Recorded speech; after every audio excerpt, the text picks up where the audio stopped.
시편 104편 전체인데 낭독은 함께 1절만 하겠습니다. 시편 104편 1절 합독합니다. 시작.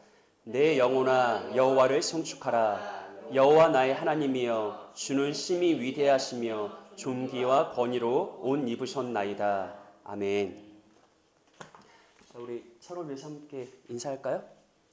바다를 잠잠케 하시고 땅을 세우신 하나님을 찬양합시다.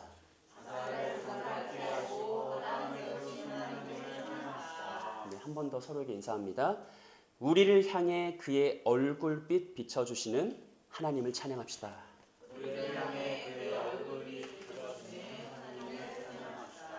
네, 감사합니다. 디모데 전서 연속 설교 중이고 오늘은 원래 디모데 전서 3장을 나눠야 되는데 본문 주제가 감독의 자격 요건인데 조금 더 제가 준비를 해야 될 것 같아서 목사의 작업 요건인데 찔리는 바가 많아 오늘은 급히 104편으로 전환했습니다. 오늘의 본문인 시편 104편은요. 하나님의 창조와 섭리 그리고 그의 지혜를 높여 찬양하는 아름다운 시이고 노래입니다. 때문에 우리는 시편 기자의 선언을 따라서 하나님께서 그의 지혜로 행하신 창조와 섭리의 사역이 얼마나 아름답고 영광스러운 것인지를 확인하고 우리가 방금 읽었던 것처럼 시인처럼 그 하나님을 높여 찬양하고 경배하는 그 자리까지 오늘 예배 시간에 함께 나아가야 할 것입니다. 우리 본문 1절과 35절을 읽어보겠습니다. 시작.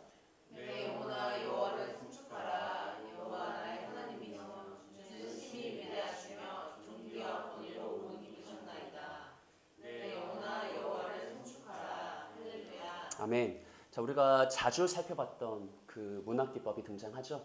시편 104편의 처음과 마지막에 동일한 표현을 위치시킴으로 인해서 주제를 강조하는 인클루지오라는 문학 기법이 사용되고 있습니다. 앞서 말씀드린 것처럼 시편 104편은요. 하나님이 그의 지혜로 세상 만물을 창조하시고 지금도 그것을 보존하신다, 섭리하신다라는 내용인데 우리는 이 사실을 통해서 즉 하나님의 창조와 섭리를 통해서 하나님이 심히 위대하시고 존귀와 권위로 옷 입으셨다는 사실을 확인할 수 있습니다. 이 자체로 이미 충분한 경배의 이유가 되는 거죠. 하나님의 창조 그 자체, 섭리 그 자체. 그런데 중요한 것은 시인이 뭐라고 합니까? 내 영혼아 여호와를 송축하라. 여호와 나의 하나님이여라고 하죠. 하나님이 세상을 만드셨다는 것, 지금도 그것을 섭리하신다는 것, 그것은 이미 충분한 경배의 이유가 되는데 시인은 한 걸음 더 나아가서 그 하나님이 누구다? 나의 하나님이다. 부연 설명하면 그 하나님은 세상을 창조하시고 섭리하시는 그 하나님은 예수 그리스도를 믿는 믿음 안에서 나와 끊을 수 없는 영원한 언약으로 묶인 나의 하나님, 우리의 하나님이시다. 그래서 시인은 더 감격하며 감사와 찬양을 하나님께 올려드리고 있는 것이죠. 하나님께서 이 세상의 창조주이시고 섭리주의라는 것을 깨닫고 한 걸음 더 나아가서 그 하나님의 창조와 섭리가 언약 안에 있는 나를 향한 특별한 것임을 깨달을 때 그 신자는 마치 폭풍 속에서 여호와를 만나 풀리지 않던 인생의 해답을 얻었던 욥과 같이 자신을 향한 하나님의 선하고 기쁘고 온전한 뜻이 무엇인지를 발견할 수 있습니다. 바라기는 오늘 이곳에 모인 여러분들 모두에게 어두운 마음을 밝게 비춰서 진리를 깨닫게 하는 성령의 역사로 하나님의 크고 높으신 일을 보고 듣고 깨달아 체험하고 그로 인해 풀리지 않던 인생의 문제와 내 안에 해결되지 않던 내적 고민들을 그에 대한 하나님의 충분한 답변을 들을 수 있는 은혜의 시간 될 수 있기를 진리의 교사이시고 영혼의 목자 되시는 예수님의 이름으로 축복합니다. 네, 시편 104편은요. 우리가 살펴보면서 그게 확인되겠지만 창세기 1장을 염두에 두고 혹은 참고하고 쓴 시편인 것 같습니다. 왜냐하면 시편 104편이 묘사하는 창조의 순서와 모습이 창세기 1장과 거의 유사하기 때문이죠. 먼저 우리는 본문 1절로 4절을 첫 번째 연으로 볼 수 있는데 시편 104편의 첫 번째 연은 빛과 하늘의 창조입니다. 우리 2절로 4절 한번 읽어볼까요?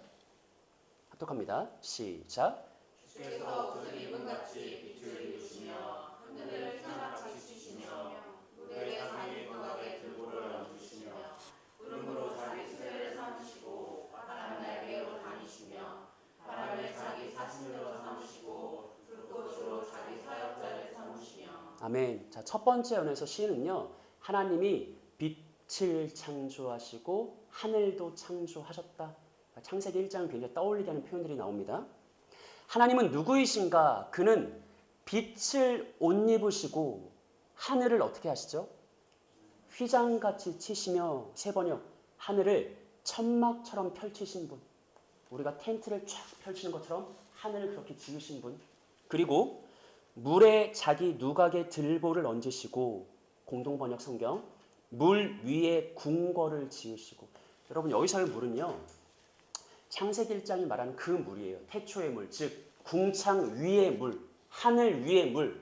그러니까 정리하면 시편 기자는 하나님을 뭐라고 말하냐면, 그는 빛을 옷 입으시고 하늘을 천막처럼 펼치시며 그 하늘 위에, 하늘의 물 위에 자기의 궁궐을 지으시고 좌정하신 진실한 왕이시다라고 말하죠. 그 왕이신 하나님은 구름으로 자기 수레를 삼고 바람 날개로 다니며 바람을 자기 사신으로 삼고 불꽃으로 자기 사역자를 삼으신 분이다. 즉 첫 번째 연에서 시인은요, 하나님의 드높은 위엄과 영광을 빛과 하늘의 창조로 묘사하고 있습니다. 자, 다음으로 두 번째 연 5절로 9절까지인데요. 여기서도 시인은 창세기 1장과 마찬가지로 바다를 정복하시고, 창세기적 표현 그대로 하면 우리에게 마른 땅을 선물로 주신 그 하나님의 모습을 묘사하고 있습니다. 우리 본문 5절 말씀 한번 읽어볼까요? 시작. 땅의 기초를 놓으사 영원히 흔들리지 아니하게 하셨나이다. 아멘. 하나님께서 하늘을 만드시고 빛을 창조하시고 그 다음에 하신 일이 뭐예요? 땅에 기초를 놓았다. 그래서 그 땅이 뭐하지 않게 한다? 영원히 흔들리지 않게 한다. 여러분, 이 말씀은요, 창세기 1장과 연결해서 구속적 관점에서 보면 어떤 의미가 담겨 있냐면, 하나님께서 자신의 형상인 우리를 위해, 우리가 살아갈 수 있는 터전을 마련해 주기 위해서 위험천만한 혼돈의 바다를 정복하고 거기에 마른 땅을 견고히 세웠다라는 구원과 승리의 의미가 담겨 있습니다. 목장 나눔지를 보시면서 이에 대한 6절로 9절 말씀 한번 읽어볼까요? 시작.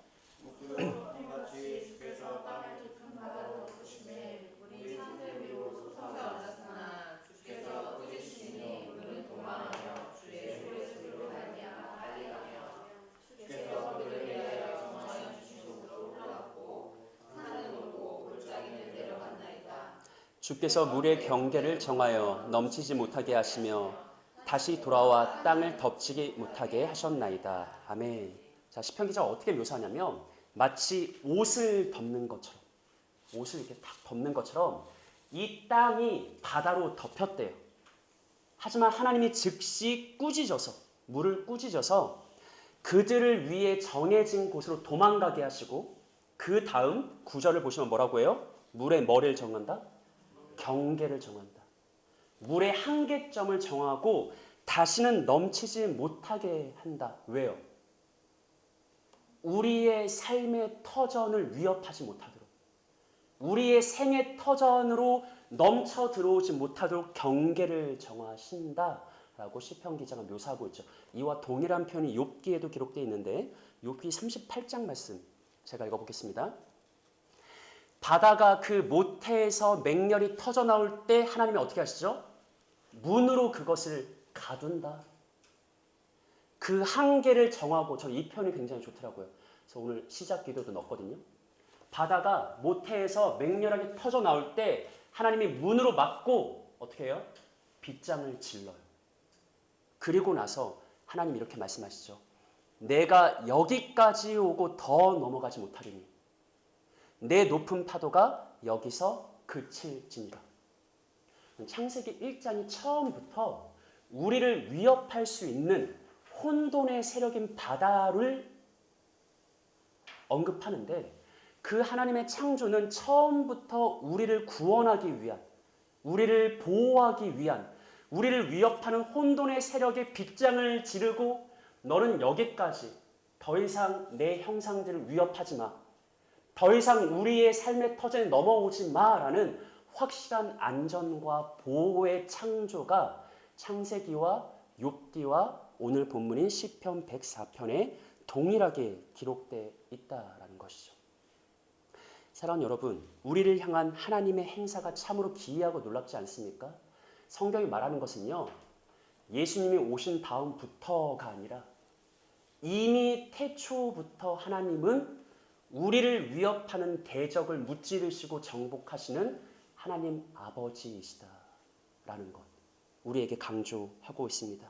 물론 우리가 익히 알고 있는 것처럼 그 하나님은 약속한 때가 됐을 때 태초에 혼돈의 바다를 정복하셨던 하나님이 약속하신 때가 되니까 그의 아들 예수 그리스도를 통해 우리를 위협하는 죄와 사망의 권세까지 정복하신 구원자임을 우리는 잘 알고 있죠. 그러니 여러분들은 이 시간, 예배 시간에 우리의 아버지이시고 구원자이신 하나님께 나아가서 이전에 나를 두렵게 했던 것, 나를 근심케 했던 것, 나를 시시때때로 위협했던 것, 그 모든 것들을 하나님께 아뢰고 그 모든 것에 문빗장을 질러 더 이상 내 삶에 침범하지 못하도록 하나님의 평안과 안전을 구하시는 그런 기도로 나아가기를 소망합니다. 혼돈의 바다의 한계를 정하시고 문빗장을 내지르신 하나님께서 지금 여러분을 위협하는 삶의 모든 요소를 향해서 이렇게 명령하시기를 간구하십시오. 내가 여기까지 오고 더 넘어가지 못하리니 여기서 그칠지니라. 아멘. 자, 시편 104편의 세 번째 요는 10절로 18절입니다. 창세기의 셋째 날과 마찬가지로 땅에, 즉 우리의 삶의 터전에 식물을 공급하신 하나님의 모습이 나타납니다. 목장 나눔지를 보세요. 제가 빠르게 읽겠습니다. 여호와께서 샘을 골짜기에서 솟아나게 하시고 산 사이에 흐르게 하사 각종 들짐승에게 마시게 하시니 들나귀들도 해갈하며 공중의 새들도 그 가에서 깃들이며 나뭇가지 사이에서 지저귀는도다. 그가 그의 누각에서부터 산에 물을 부어주시니 주께서 하시는 일의 결실이 땅을 만족시켜 주는도다. 그가 가축을 위한 풀과 사람을 위한 채소를 자라게 하시며 땅에서 먹을 것이 나게 하셔서 15절 합독합니다. 시작. 사람의 마음을 기쁘게 하는 포도주와 사람의 얼굴을 윤택하게 하는 기름과 사람의 마음을 힘있게 하는 양식을 주셨다. 여호와의 나무에는 물이 흡족하며 곧 그가 심으신 레바논 백향목들이로다. 새들이 그 속에 깃들이며 학은 잣나무로 집을 삼는도다. 높은 산들은 사냥을 위하며 바위는 너구리의 피난처로다. 아멘. 한 가지 흥미로운 것은요, 바로 앞까지 물이 어떤 세력으로 묘사됐죠?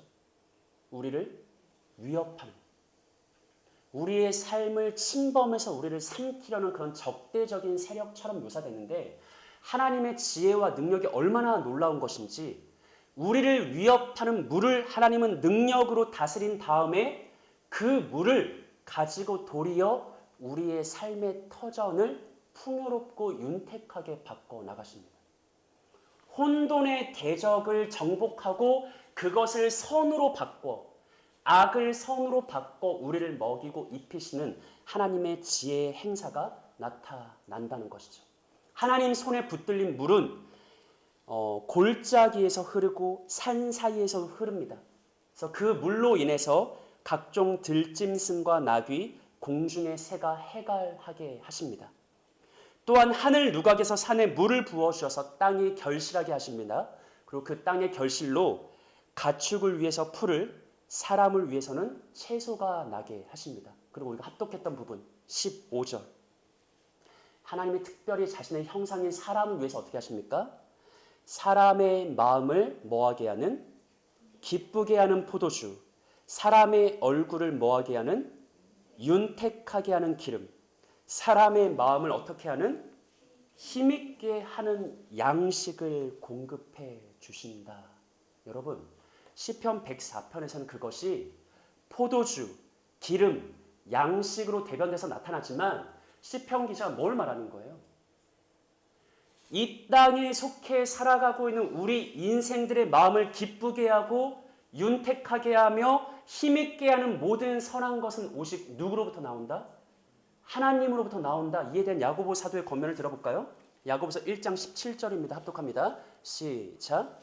온갖 좋은 은사와 온전한 선물이 하나님으로부터 빛들의 아버지께로부터 내려오나니 그는 변함도 없으시고 회전하는 그림자도 없으시나. 아멘. 야고보가 뭐라고 말해요? 온갖 좋은 은사와 온전한 선물.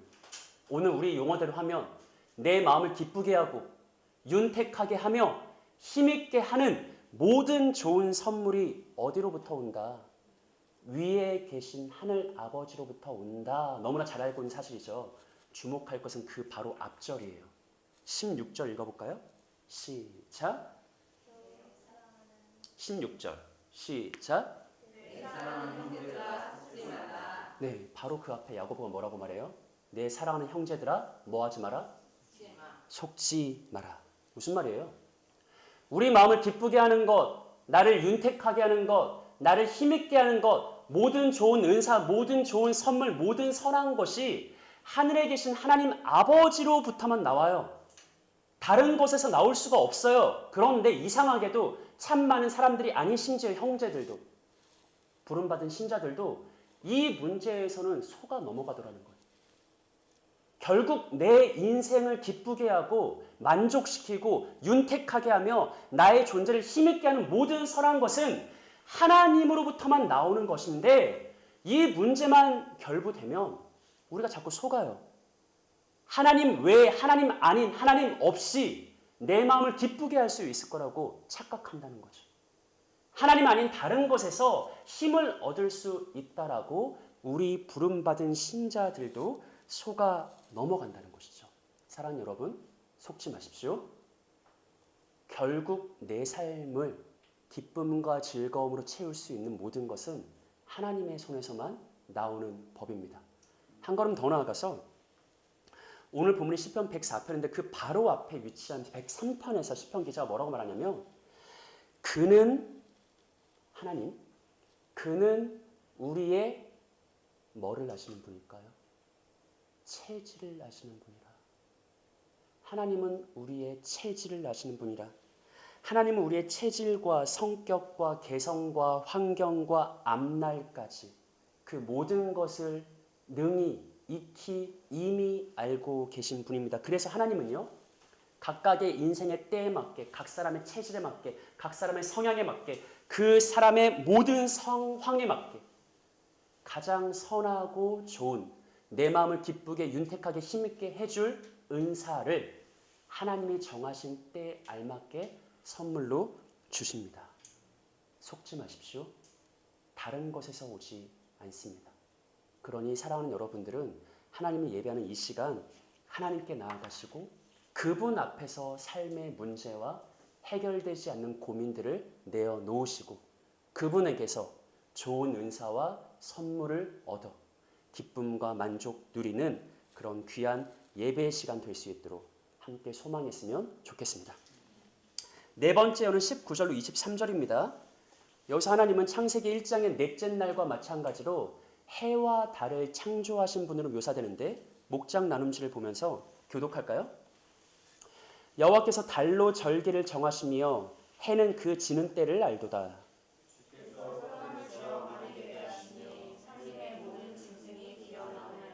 젊은 사자들은 그들의 먹이를 쫓아 부르짖으며 그들의 먹이를 하나님께 구하다가 사람은 나와서 일하며 저녁까지 수고하는도다. 아멘. 창세기 1장을 보면 하나님께서 넷째 날에 광명체들을 만드십니다. 그리고 그 광명체들로 낮과 밤을 나누게 하시고 징조와 계절과 날과 해를 주관하게 하십니다. 마찬가지로 오늘 본문에서 시편 기자는요, 하나님이 해와 달을 만들어서 뭐를 주관하게 하신다? 낮과 밤. 근데 주목할 것은 낮에는 어떤 시간이에요? 사람이 일하고 수고해서 그 결과를 얻는 시간이고요. 밤에는요. 살림의 모든 짐승들이 나와서 하나님께 먹이를 얻어 그의 배를 채우는 시간이다라고 시편 기자가 굉장히 서정적으로 묘사하고 있죠. 여러분, 해가 뜨고 집니다. 달이 뜨고 집니다. 낮과 밤이 수없이 교차합니다. 그리고 낮과 밤의 교차 속에서 낮에는 사람들이 열심히 일하고 수고하고 잠자리에 들어가고 그러고 나면 다시 짐승들이 살림에서 나와서 자기의 먹을 것을 구하고 다시 아침에 되면 돌아갑니다. 이 자연의 순환이, 낮과 밤의 순환이 내가 일어나서 열심히 수고하고 수고한 것을 누리고 잠자리에 들고 다시 아침이 찾아와 동일한 일상을 반복할 수 있는 이 평안함이, 이 안전함이 낮과 밤을 주관하시는 우리의 창조주 하나님이 계심으로 인해 나의 일상이, 당연한 것 같은 나의 일상이 사실은 하루하루 지속될 수 있는 것이죠. 하나님의 신실하심과 하나님의 성실하심이 오늘 우리의 안전이고 내일의 소망 됩니다. 이것을 기억하시면서 낮과 밤을 주관하신 하나님께 겸허히 엎드리는 우리 되길 소망합니다. 자, 조금 더 속도를 냅니다. 다섯째 연은요, 24절로 26절로 바다를 다스리는 주님의 모습인데 이거는 앞부분과 중첩되기 때문에 건너뛰고 여섯 번째 연, 이 땅의 모든 생물을 돌보시는 하나님, 이 부분 함께 읽어보겠습니다. 교독할게요. 이것들은 다 주께서 때를 따라 먹을 것을 주시기를 바라나이다.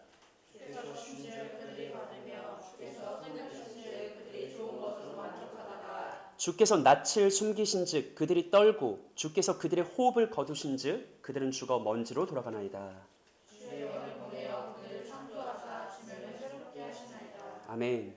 시편 기자가 이 땅의 모든 생명체가 그의 먹을 것을 전적으로 하나님께 의존하고 있음을 말하고 있죠. 즉, 이 땅의 모든 피조물들은 그의 존재와 삶에 있어 전적으로 하나님을 의존할 수밖에 없는 존재라는 것을 알려줍니다. 특별히 두 가지 동작이 우리의 눈을 사로잡는데, 하나님께서 손을 펴시는 장면.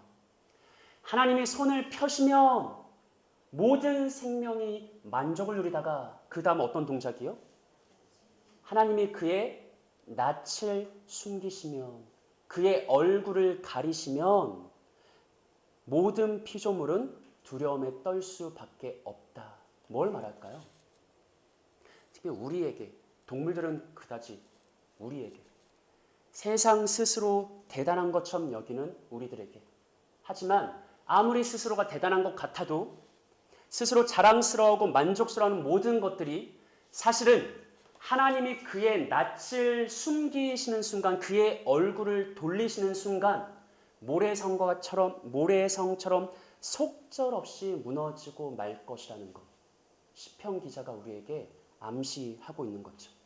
제 아무리 대단한 것을 이루었어도요, 모든 사람들이 엄지를 치켜 세우며 칭찬하는 그 무엇이 있어도요, 사실 그것은요, 하나님의 얼굴빛을 가리는 순간 사라지고 말 아침 안개와 같은 헛된 것입니다. 이것을 아는 자, 그래서 하나님 앞에 겸손히 행하는 자, 그는 행복자고 지혜자고요. 이것을 알고도 혹은 끝내 모르고 하나님 없이 살아가는 자는 불행자이고 우매자입니다. 그러면 여러분은 그 하나님 앞에서 어떤 삶을 선택하시겠습니까?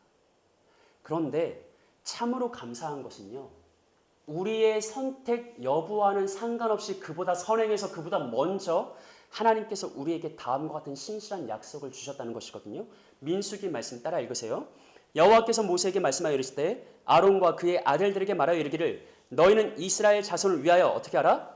축복해라. 축복을 누가 명령해요? 하나님이 명령하죠. 여호와는 내게 복을 주시고 너를 지키시기를 원하며 25절과 26절을 합독합시다. 시작. 여호와는 그의 얼굴을 내게 비추사 내 백시기를 원하며 여호와는 그 얼굴을 내게 향하여서 평강 주시기를 원하는지니라. 아멘. 여러분 시편 기자 뭐라고 말했어요? 우리 인생 대단한 것 같아도 나 이만큼이야 막 자랑스러워 스스로 막 뻐기고 다른 사람들도 막 축혀 세운 것 같아도 사실 인생이란 게 별거 없는 게 하나님이 나를 향했던 그 얼굴빛을 가리는 순간 내가 그토록 자랑스러웠던 모든 것이 삽시간에 무너지고 마는 게 사실 이 땅 모든 피조물의 운명이에요. 삶의 현실이죠. 그럼 나는 어떻게 살아가는가? 나는 그 하나님의 얼굴빛이 내 운명과 내 삶을 결정짓는데 어떻게 살아가야 되는가? 정말 감사한 것은 하나님께서 먼저 우리에게 먼저 너희는 이렇게 기도해라.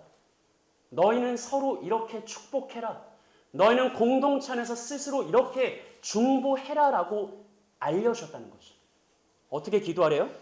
여호와는 그의 얼굴을 내게 비추사 은혜 베푸시기를 원하며 여호와는 그 얼굴을 내게 향하여 드사 평강 주시기를 원하노라라고 서로 축복하며 기도하래요. 여기는 무슨 확실한 약속이 담겨 있는 거예요? 너가 그렇게 기도하면 내가 얼굴을 너희를 향해서 들고 내 선한 얼굴빛을 비춰줄게. 너를 향해서 언약 안에 있는 너를 향해서 언약을 붙들고 기도하는 너를 향해서 결코 고개를 돌린다든지 얼굴빛을 숨긴다든지 그래서 두려움과 떨림 속에 잠기지 아니하도록 내가 항상 신실하게 나의 얼굴빛을 너에게 향하게 할게라는 하나님 자신의 스스로의 약속이죠. 신실한 약속이죠. 나는 그러니까 어떻게 살아가야 되는가? 하나님의 손을 펼치면 만족을 누리고 얼굴을 가리면 두려움에 떨 수밖에 없는 우리 인생인데 그럼 어떻게 살아가야 돼? 두려워할 것이 없고 하나님께서 우리에게 약속하셨다는 거예요. 그의 얼굴빛 비춰주시기를 기도해라. 그리하면 내가 반드시 그렇게 행하겠다라는 것이죠.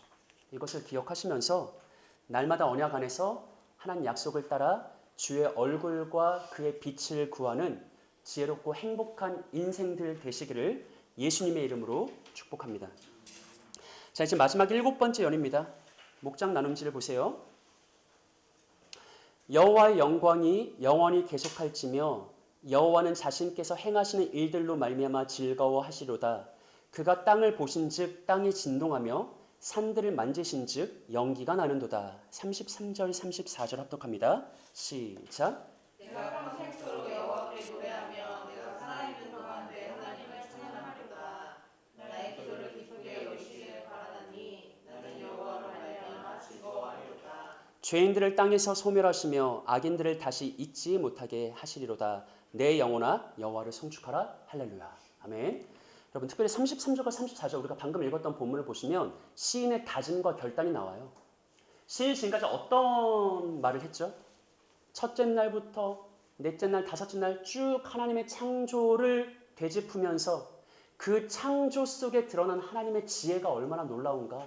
또 지금도 만물을 보존하시고 통치하신 하나님의 섭리가 얼마나 위대한가 뿐만 아니라 한 걸음 더 나아가서 하나님의 형상으로 지음받은 우리를 향한 하나님의 특별한 사랑, 특별한 약속이 얼마나 찬양받기에 합당한가. 그래서 시인이 다짐하고 결단하는 거예요. 마지막 연에서 내가 평생토록 뭐 하겠다? 하나님을 찬양하겠다.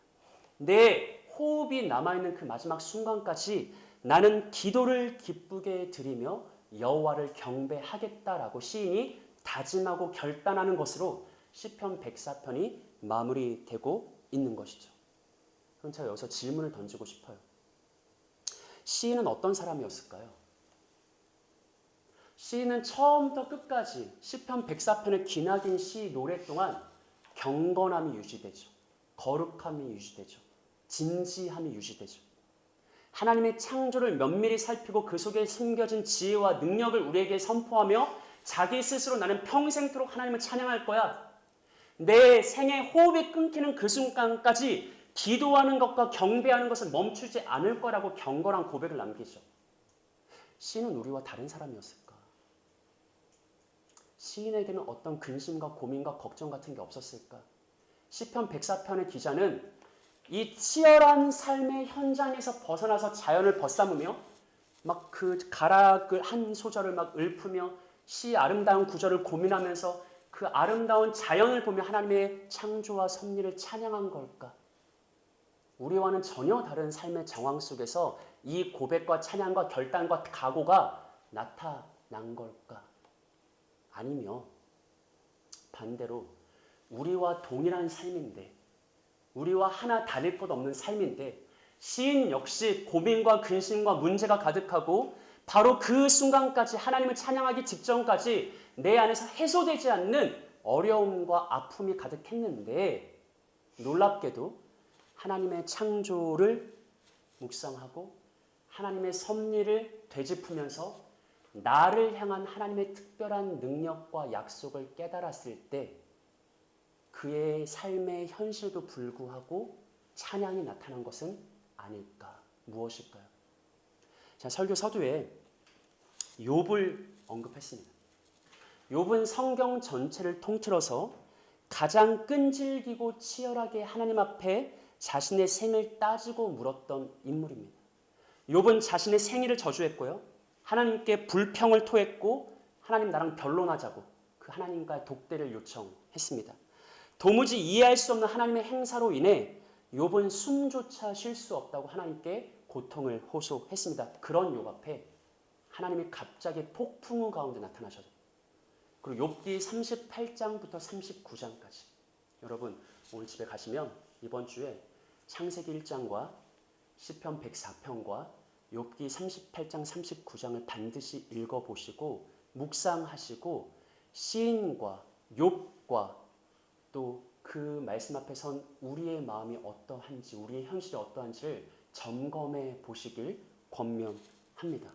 하나님께서 욥기 38장과 39장에서 폭풍우처럼 욥에게 말을 쏟아놓는데 근심 가운데 있는 욥에게 하나님이 어떤 말씀하셨을까?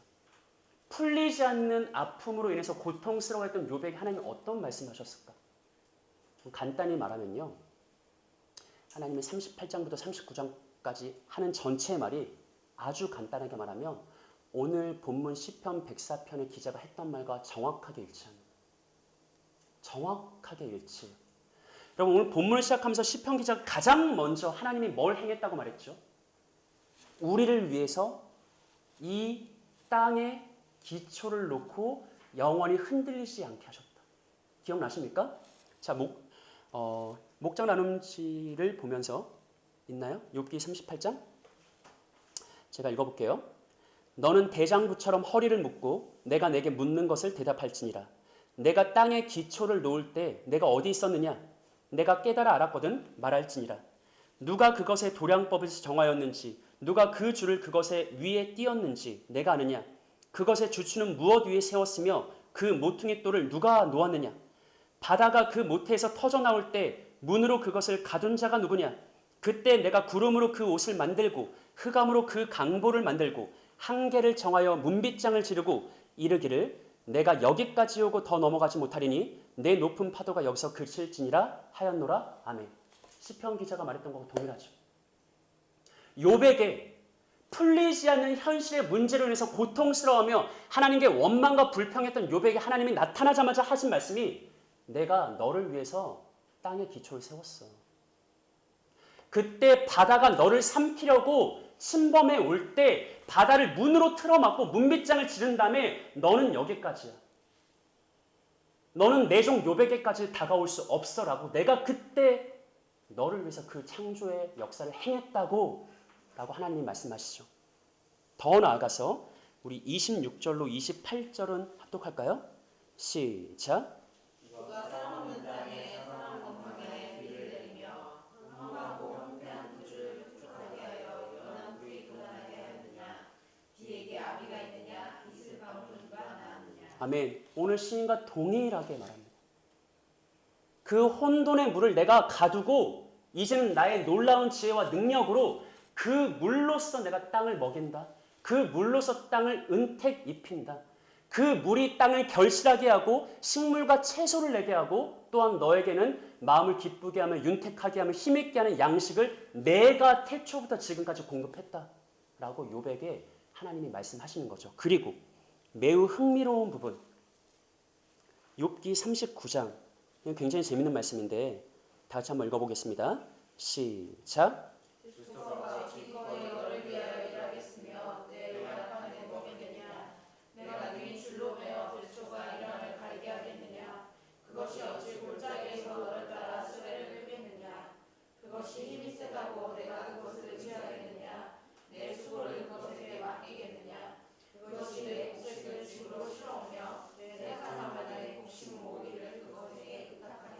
아멘. 여러분 이 부분 되게 재밌어요.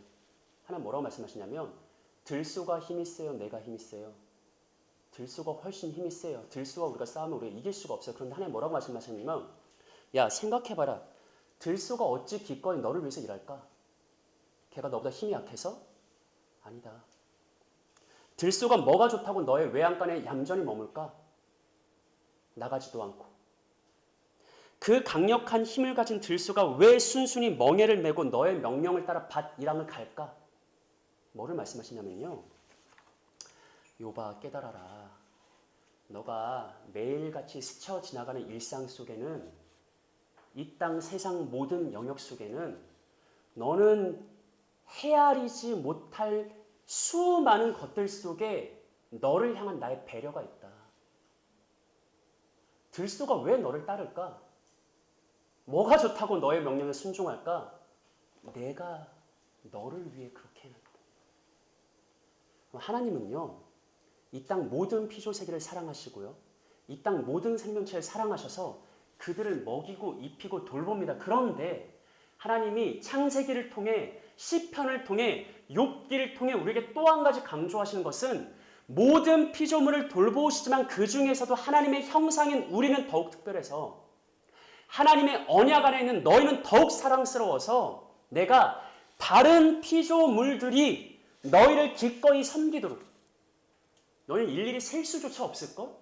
그런 나의 배려가 숨겨진 배려가 이 땅에 얼마나 가득한데 너가 당연한 듯 여기는 그 모든 것들이 사실은 너를 위해서 돌아가도록 내가 프로그래밍 한 거야. 이 땅 모든 피조물들이 너의 생을 위해서 돌아가도록 내가 태초부터 지금까지 손수 역사하고 주관하고 통치하고 있다고 라고 말씀하시는 거예요. 총명한 욥이 깨달았습니다. 그리고 욥은 이렇게 생각했죠. 하늘의 새와 바다의 물고기와 땅의 모든 짐승조차 매 순간 분초마다 그렇게 분에 넘치는 하나님의 사랑을 덧입고 있다면 하물며 하나님의 형상인 나는 어떠할까? 그의 언약 속에 있는 나는 어떠할까? 하나님이 속 시원하게 대답하지 않았어요. 욥이 던졌던 질문에 하나님이 대답한 거 하나도 없어요. 하지만 욥은요. 그 전까지 풀리지 않았던 내적인 고민과 현실의 어려움과 삶의 모든 정황들이 그저 하나님이 창조주이시고 섭리주이시며 특별히 나와는 그리스도로 인해 끊을 수 없는 영원한 언약으로 묶여서 태초부터 지금까지 매 순간 분초마다 일일이 내가 셀 수도 없을 만큼의 많은 은혜와 자비와 긍휼의 세밀한 섭리로 나를 이끄신다라는 것을 욥이 깨달았습니다. 그 순간 욥이 시편 기자와 같지만 다른 반응. 시편 기자는 찬양과 경배를 올려드렸지만 욥은 회개함으로 하나님께 반응했습니다. 어떻습니까? 여러분들에게는 하나님의 창조와 섭리라는 주제가 어떻게 느껴집니까? 지금 자신의 삶과는 그다지 직접적인 연관없는 외딴 논의처럼 느껴집니까? 시편 기자는 우리처럼 치열하고 분주한 현실 속에서 분투하는 이가 아니라 할 일 없이 자연을 벗삼아 좋은 풍경 보며 시 한 소절 노래 한 가락 뽑아내는 그런 사람 같습니까? 저는 아니라고 생각해요. 시편 기자도 욥도 우리와 동일한 삶을 살아갑니다. 고민 없이 사는 사람 없어요.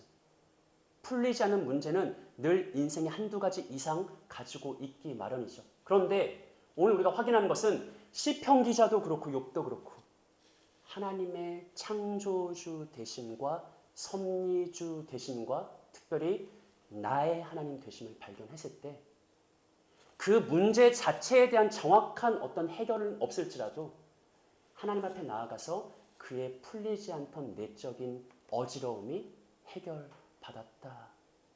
그리고 찬양과 경배로 반응하든 혹은 회개로 반응하든 그들은 진실한 하나님 반응으로 하나님 앞에 온전히 섰다라는 것을 확인할 수 있는 것이죠. 오늘을 살아가는 우리 그리스도인들도 마찬가지입니다. 하나님의 창조와 섭리 그것에 담긴 지혜와 능력을 진실하게 발견한 자는요. 영혼 깊은 곳에서 확신한 자는요. 이전의 못남과 약함을 떨치고 다시 하나님을 힘입어 일어날 수 있습니다. 그러니 이 하나님을 의지하시면서 한 주간 더욱 하나님 앞에 신실하게 살아가는 복된 여러분들 되시기를 구주 예수님의 이름으로 축복합니다. 마지막으로요. 약간 엉뚱한데 오늘 본문과 분명히 연관된 한 가지 적용점을 나누고 싶었어요. 사실 지난주부터. 저는 시편 104편을 읽으면서 이런 생각을 했습니다.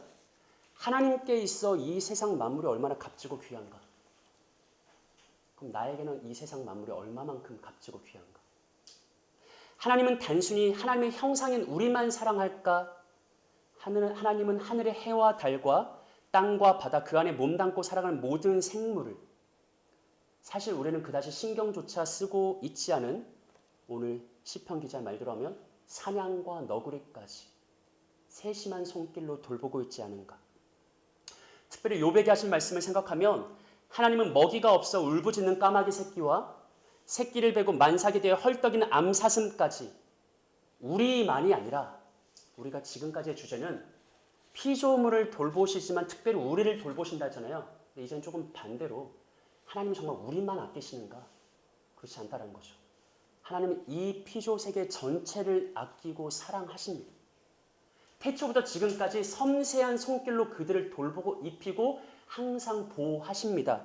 그렇다면 우리가 오늘 예배 시간에 문화 명령을 낭독했는데 진짜 우리가 하나님 형상이라면 그리고 하나님께서 우리에게 문화 명령을 주셨다면 생육하고 번성해서 땅에 충만하고 땅을 다스리라고 그렇게 살아가야 되는 존재가 우리가 맞다면 한 가지 적용점이죠. 하나님이 그토록 아끼시는 자연과 피조 세계를 우리도 아껴야 되지 않을까. 한번 생각해 봤으면 좋겠습니다. 하나님은 놀라운 지혜와 능력으로 피조물을 돌보시는데 우리도 그렇게 하고 있는지 아니면 오히려 자연을 파괴하며 다른 피조물의 터전을 빼앗고 있지는 않은지. 하나님은 우리의 삶의 터전을 확보하려고 원수와 싸워 무찔러 우리에게 견고한 마른 땅을 선물로 주셨는데 정작 우리는 다른 피조물들의 생의 터전을 빼앗고 착취하고 억압하고 있는 것은 아닌지. 사랑하는 여러분, 모든 그리스도인들은 청지기 의식을 가져야 합니다. 내 한 몸 건사하기도 힘든 바쁘고 무정한 치열한 현대사회죠. 나 하나, 내 가족 조금 크게 인심 써서 우리 공동체까지는 내가 돌볼 수 있는데 아니 무슨 세계 만물, 피조 세계 전체 무슨 다른 생명체까지 나보고 돌보라고 라고 반문할지 모르겠지만요. 애당초 우리가 그 부름을 받았다고. 내가 하나님의 형상이라는 것은 이 세상 전체를 하나님처럼 돌봐야 될 평생의 사명이 있다라고요. 우리는 결코 이 문제를 도외시할 수 없습니다. 환경 문제는 그저 사명감 넘치는 몇몇 소수의 문제가 아닙니다. 온 교회와 성도들이 관심 가져야 될 우리의 영역입니다. 환경이 오염되고 있습니다. 자원은 고갈되고 있습니다. 영화를 보면 이따금씩 이런 문제에 대한 극단적인 반응이 나타날 때가 있어요. 근데 그게 단지 영화의 이야기로 끝나지 않을 것 같아서 저는 불안할 때가 있습니다. 킹스맨에서 인상 깊은 악역을 맡은 사무엘 잭슨이 어떤 사고방식을 가지고 있냐면 생태계를 다시 회복하려면 인류라는 바이러스를 제거해야 된다. 그가 굉장한 프로젝트를 세우잖아요. 인피니티 워에서 타노스는요. 부족한 자원 문제를 해결하려면 한 가지 방법밖에 없다. 우주의 인구를 절반으로 줄여야 된다라고 말해요. 영화 속 이야기일까? 정말 우리에게 환경 문제가 계속 악화되며 우리는 어디까지 비인간적으로 잔인하고 잔혹한 결정을 내릴 수 있을까? 최근 들어 미국은 물론이고 우리나라에서 일회용 제품 사용을 줄이고 금지하려는 움직임이 일어나고 있습니다. 그것은 지금 그런 환경에 대한 관심은 지금 나와 얼마나 가까울까요? 우리는 어떤 삶을 살고 있습니까? 사랑하는 여러분, 이거는요 단지 윤리 도덕의 문제가 아니에요. 신앙의 문제라고요. 단지 내 생존을 위한 불안의 문제가 아니에요. 하나님 영광을 위한 문제라고요.